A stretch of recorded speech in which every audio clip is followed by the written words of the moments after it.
We ready? Okay. Hi, everyone. This is Sandra Blank from the University of Dallas. Thank you for joining us today. We hope you had a wonderful Thanksgiving and maybe some time off as well. So today our agenda is our first speaker that we'll have is Annie, and then from the PMO office, and then we'll have our three presenters who will present in the order that they're on the slide now.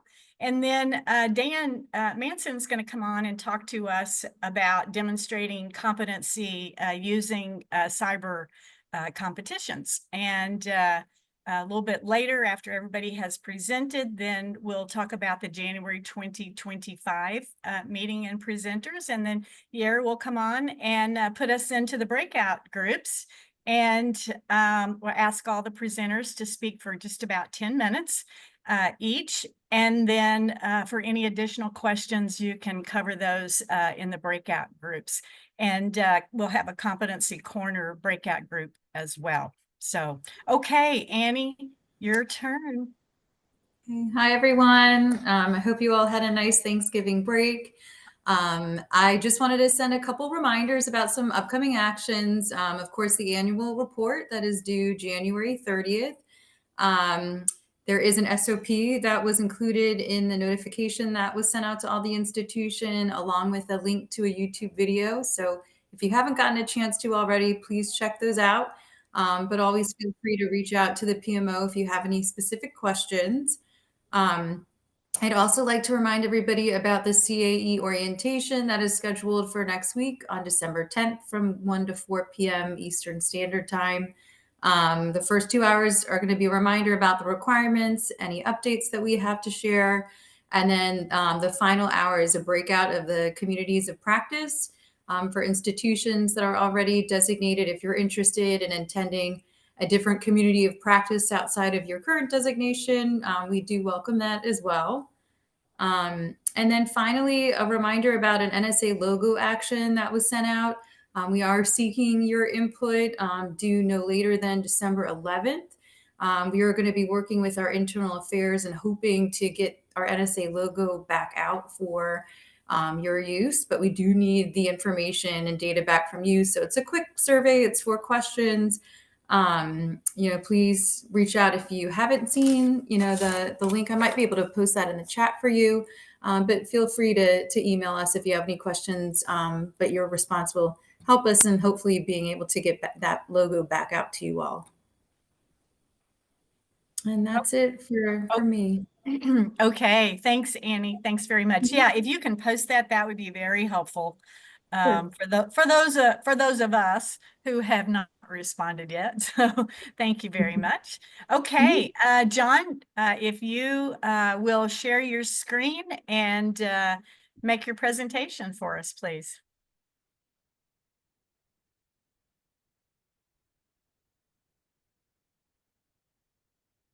Starting to come up.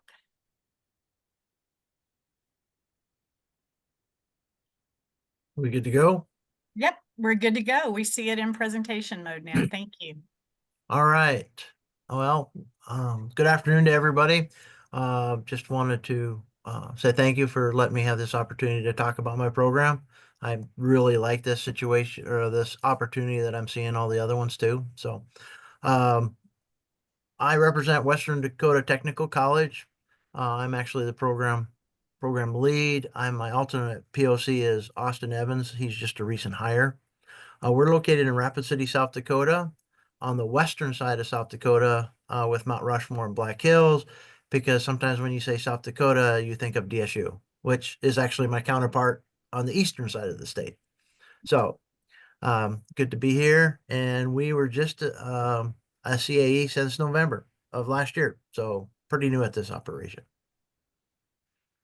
One of our parts is Western Dakota Tech. Of course, the advertising people always want you to have this so that you can put their information in there. We was established in 1968. We have roughly 40 technical programs that we represent here at Western Dakota Tech. As you can see here, we're very diverse in our faculty. No use me reading the whole slide there, but you can get the gist of where we're at. But we do have quite a few graduates that are out here and that we go from. I wanted to throw in some student demographics because even here in Western South Dakota, we still have a diverse background of students that are actually coming to WDTC. One of the parts that we have a few reservations here in South Dakota. So we do have some Native Americans that are part of our curriculum.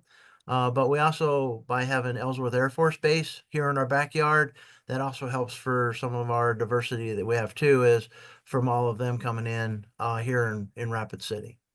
So just wanted to share some of these demos. The other part is I thought it was really interesting when I was starting to get these is actually our age groups. I was pretty enlightened on me that our 16 to 18 is actually our largest group. I would have thought it would have been one of our other groups. But then it's followed by 19 to 24, 25 to 29, and then 30 to 34, and then are over the ages. So again, it was kind of eye-opening for me when I pulled actual, instead of my program stuff that I look at most of the time, this was pretty enlightening on the diversity of our students and the age. One of the main reasons I actually went after the CAE is couple things is, as you can see from the picture in here, we're the only CAE 2-year school and 4-year school in that circle. So we have quite a radius to go after. It also elevated our program status. Again, by joining, we established the standards and the joint curriculum across the board. So to me, this was a better accreditation than some of the other things that we could have got. And I really enjoy the community aspect of all the sessions that I've been to. So at the same time, it's been a opportunity that's been well accepted by our industry people here in the Black Hills. And then our current validated program of study is actually information technology specialist. From there, that's our degree. I give a link. Our present program is manned by 4 people, 2 full-time staff, 2 adjuncts, and our 2 adjuncts, one's a security analyst and the other one's a pen tester. But we average anywhere around, average about 52 students each year. And then here's our nice workforce that we kind of are directing or our focus that we've got in here. It was good that I had to do this because some of the workforce that I did when I was getting my CAE, actually the acronyms changed on it. So this was kind of a good opportunity to go get the acronyms updated and then doing some refocus on where we're at. One of the kind of another unique for WDT is we actually have a security operations system that's manned by our students. We also have a partnership with Black Hills Information Security, which is, again, it's a pen testing company, a SOC, blue team, red team operations that we have a close working relationship with and a partnership. And they've graciously allowed us to use their AC Hunter and Elastic tools for working in our SOC. This particular model right now is funded by work study model. Is how we're actually funding the model itself. Going from there. Articulation agreements. We just finished one in July with DSU. It's a pretty close to, well, for one of their base programs is a 2x2. As we go up in some of their other areas with more expertise, they're taking less and less of our credits, but for like their base admin, we're pretty much doing a 2x2 association with that articulation. We also have one with Western Governors University. And then I'm looking to expand our agreements to other states and colleges that are part of the CAE. I just had one of my students reach out and say, hey, I want to know about Arizona. I said, all right, we'll go look that direction. So again, what subjects? School specialty, data admin, network admin, security admin, defensive security, digital forensics, and incident response are kind of where we have some of those expertise, and a lot of that comes from our adjuncts and myself. We're currently looking for grants that a two-year college can secure funds again for the Security Operations Center, so it's not based just on work study, plus lab expansion and equipment. We have applied for several grants, but haven't secured any to the date. Current partnerships. Right now, I am involved with the mentorship and the peer review with new CAEs. I've kind of stepped on that one. I really like that opportunity. I'm also the co-chair for Skills USA National Cybersecurity Contest with Skills USA. Again, this is an area of growth that we're looking to expand. And challenges, gaps, we're still offering face-to-face. I know I've reached out at some of the conferences about how your online classes are doing and those types of things. We did offer our first online class this fall in networking. We had 4 students that were interested in it. The one that we're currently trying to really find some curriculum on is Microsoft Office 365 Tenant curriculum. We're finding a lot of, okay, there's some examples that we can, but no actual tenant operations that we found so far. So we're looking for that. And then we're also looking for grants, of course. And then what else would good to tell you? Here at WDT, we're one of 2 training sites in the world with autonomous equipment technicians with a partnership with Caterpillar. This is a 9-month technical program. But we've also joined with the autonomous equipment with the computer science program because a lot of the autonomous equipment is heavy on computer science. So that we're actually in the pathway right now that I'm going to have one student with a diploma that's going to transfer over to autonomous, or possibly have a pathway from an AAS over to autonomous. But that's what I got. Hopefully it wasn't quick, painless, but I appreciate the time you gave me to present, and I can answer more questions in the breakout. Great, John. Thank you so much for that discussion. Let's see. Did you see Skip Berry on, or anyone representing Riverside City College, California? No, we are not seeing anyone. Okay, we're going to move down. Minnie, saw you on earlier, so thank you very much. If you will share your screen. Sure, of course.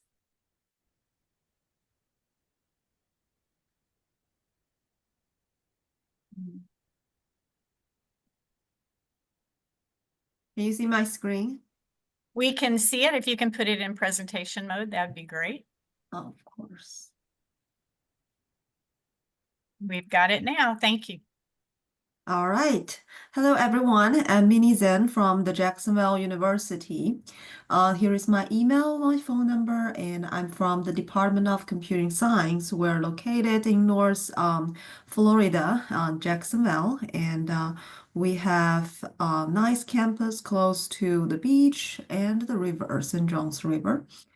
We joined CAE since March 2024, so this is our first year in CAE. We have our validated program of study as a Bachelor of Science in Cybersecurity, which resides in the Department of Computer Science and Cybersecurity. Here is the URL for our program of study. And with the BS in cybersecurity, our school also offers a BS in computer science as well. And the BS in cybersecurity focus on the implementation and operation, the protection and defense, and cyberspace effect and investigate.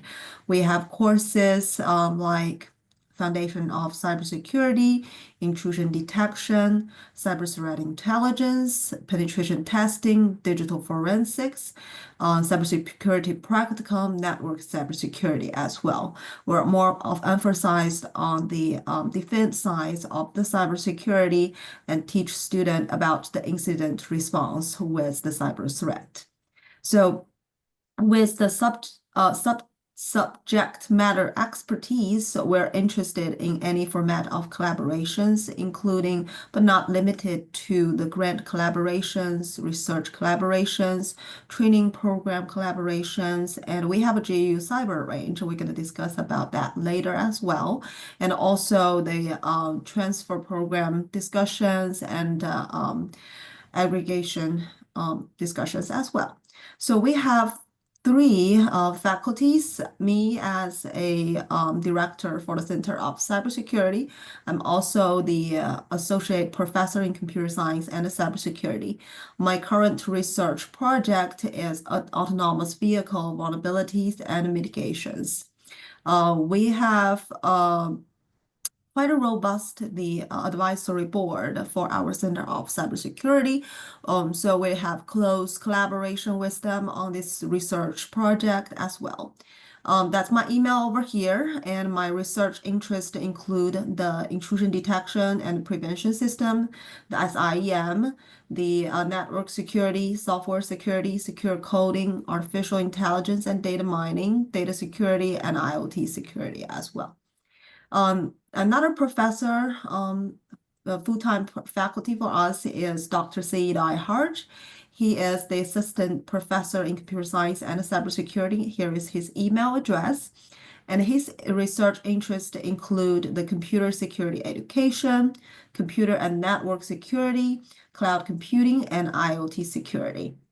The third professor worked for us full-time as a full-time faculty is Dr. Reza Siraf, and he is also the assistant professor in computer science and cybersecurity. Here is his email address. His research interests include cryptography, cybersecurity, computer networks, programming languages, decision support system, and big data. So these are our contact information and our research interest. I have talked to my colleagues as well. We're all open to any kinds of research collaborations. You have our email. Please go ahead. Feel free to reach out to us with any collaborations. So regarding about our programs, especially the BS in cybersecurity program, we emphasized on the hands-on experience, and we wanted to educate students as a career readiness for their future career. So we have all the entire curriculum is integrated with our GU Cyber Range, which is a simulation-based education. The story about the GU Cyber Range is about, it's like 4 years ago when we start to establish our advisory board for our BS in Cybersecurity, Department of Computer Science, and the Center for Cybersecurity. We talked to the expertise in Florida Blue, in FBI and CSA. And the first question they ask us is what kind of labs you assign to your student and what kind of simulations, because we all know, like, we as educators, we wanted to teach students how to mitigate from this cyber threat, but we cannot generate a cyber attack within our system. So at that time, we have a small range running by our faculty with just 6 machines set up. Some of them set up as a attacker machine, some of those set up as a defender machine. And our advisory board member said, no, that's definitely not what you wanted to educate students, because a real life attack and a real life network traffic won't be as quiet as what was generated by 6 virtual machines or just 6 machines.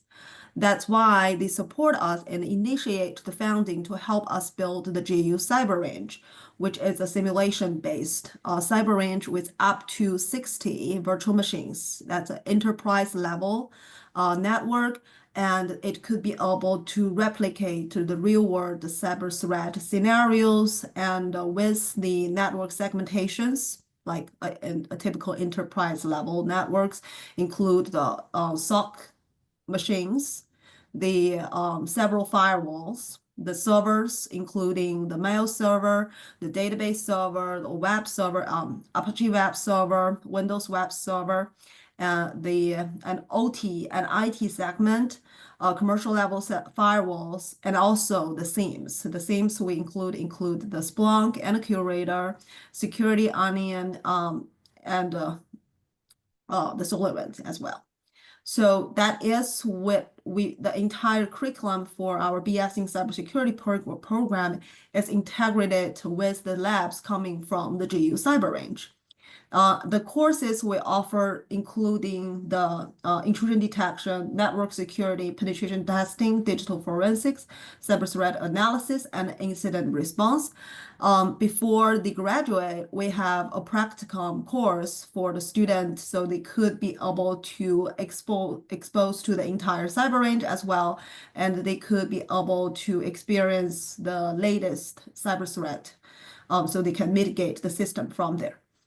We also want to learn from the industry expert leading cybersecurity. We have several adjunct professors other than the 3 full-time professors, and our adjunct professors are coming from industry. They are the CIO and CTOs from these industry partners.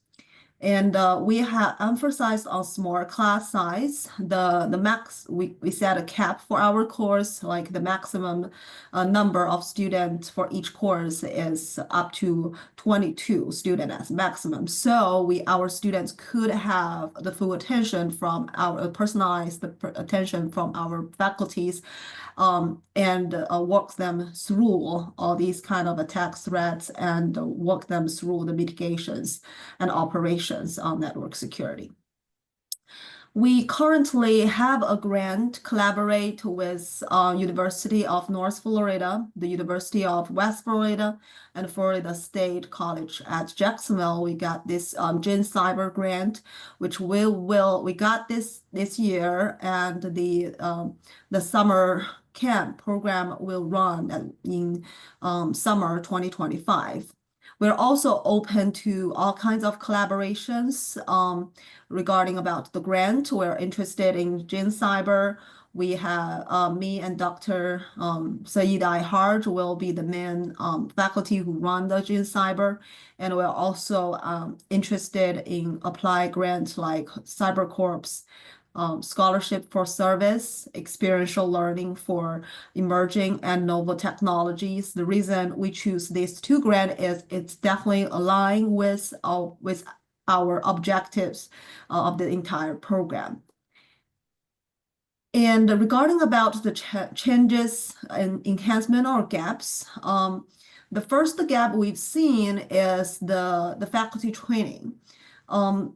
Even though the 3 faculties that we have are full-time faculties, they all have PhD degrees, but the changes of this entire landscape in cybersecurity, we wanted to learn more, and we wanted to expose to more training opportunities. So that's why I listed here, like faculties will need more training on cutting-edge topics like AI, cybersecurity, cloud security, and the blockchain security, where our faculty are open to all kinds of training and enhancement that could be opportunities that could be able to provide to them.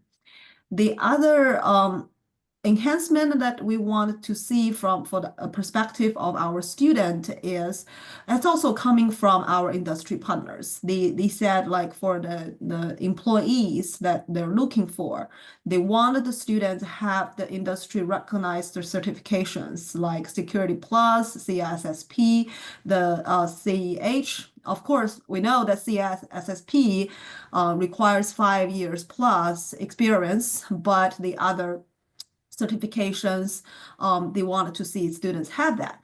But the challenges that we're facing is how we could be able to integrate this certificate education into the current courses. So I would like to open to any kinds of discussions, like how the other universities, the programs integrate this kind of certificate education into their current courses to help the student better prepared for their future career. The other helps needed is, as I mentioned, we have this GU Cyber Range. The Florida Blue help us to initiate the startup founding to help us establish the GU Cyber Range. But the licenses that we're using, like the SIEM, like the Palo Alto networks, these are commercial level security tools. And we want, first of all, we want people to use it, not just GU. We want also open it to the use of other universities, colleges, or industry partners. So we could be able to increase the community awareness, and also we need fundings. We have start of funding, but for this program to continuously running, we need fundings and sponsorship for the JU Cyber Range as well. Oh, and by the way, that is a cloud-based environment. So basically, the users don't need to sit in the GU classroom to use this GU Cyber Range. And anything that I wanted to have an open discussion with include like how we could better prepare our student career readiness through hands-on labs and experiential learning. I will like to open this discussion, like what kind of hands-on labs that you are offering for your students, what kind of experiential learning, especially the practicum, the last capstone course or practicum course you offer to your student, opportunities that you offer to your students, so they could be able to get these experiential learning experiences, and how we could be able to increase the community awareness, funding, or sponsorship for our JU Cyber Range. And also the only NCAE POS we have is this BS in cybersecurity. We just got it in 2024. We don't have another POS that's ready to go through the validation, but we're definitely interested, like how we could be able to develop a new CAE POS, which one we could be able to pursue based on our strengths. And also our faculties, our program are open to any kinds of research and grant collaborations and articulation agreement. All right, so that's all from me. Thank you. Okay, many great discussion, great discussion topics. It's amazing how similar many of us have some of the same questions and issues, and so thank you very much for providing that list of items you'd like to talk about. Okay, Dan Manson, we're going to ask you to share your screen and to talk to us about competitions and competencies and how they work together. Great. Thank you for having me today. And I really appreciate the opportunity to share what I've been part of under the Career Preparation National Center grant that's led by Sharon Hamilton. And within that, the competency area that's led by Zoe Fowler and Vinnie Nessler, and my colleague Morgan Zantura that I worked with in depth on this. The definition of competency that we have is the ability of a student to complete a task within the context of a work role. And this can be done in several ways. It can be done in classroom. It can be done using a cyber range, and it is done in competitions, and that's been the area I've been focused on. We have come up with a framework of essential elements, an ABCDE approach, and we try to keep it simple so people can easily have a common taxonomy. So A is who is performing. B is the behavior of the task, which is tied to a work role. C is the context, the environment, the scenario. What is it that students have in order to demonstrate the competency? Degree is what do they need to do to complete the competency, and how much time do they have to do so? And I think E is the most interesting one, is employability, which is how does this competency relate to the real world skills that employers look for? So I'm going to walk through an example involving a competition. This is the Collegiate Cyber Defense Competition. which I think most of you on the call are familiar with. In the CCDC competition, there are injects, which are requests for the student teams to perform services to improve the business. And this is an example of an inject. They need to track and document cyber defense incidents from initial detection through final resolution. So the students are working as part of a team. They are to discover how publicly exposed information, which they have an attachment of, document how it was discovered, identify the location where it was found, and verify it is the correct file. They need to report back on their findings. And this is something that is judged by the white team, the judging team for injects in the competition. Okay. This is the degree. The degree, they have to provide a list of technologies, explain why they put in these technologies, present a report that is judged based on style and detail, and they have 60 minutes.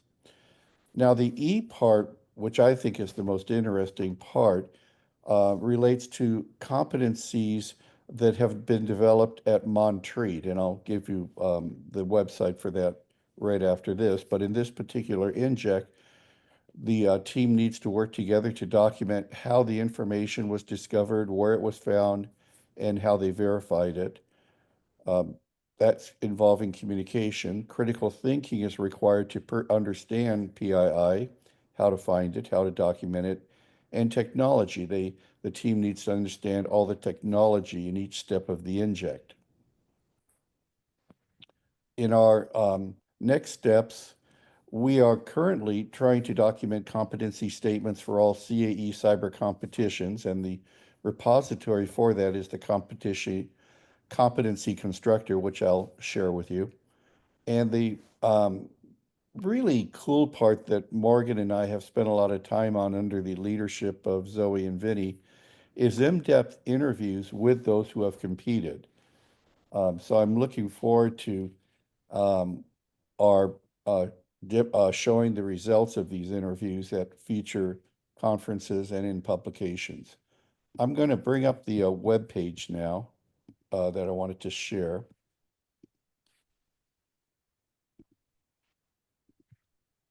So this is the competency constructor. In here, competencies, the ABCDE framework, are submitted and evaluated, and if they are deemed to be acceptable, they are published. So we have all kinds of examples here involving classroom activities, cyber range, and competitions. And here are the Montreat competencies, which I think are really valuable for us because it forces us to dig deep into what they are doing to demonstrate the competency, what is involved in the competency, and how does it relate to their employability. So you can see here the areas are critical thinking, communication, leadership, teamwork, technology, intercultural and global fluency, responsibility and integrity, ethical judgment, and reasoning.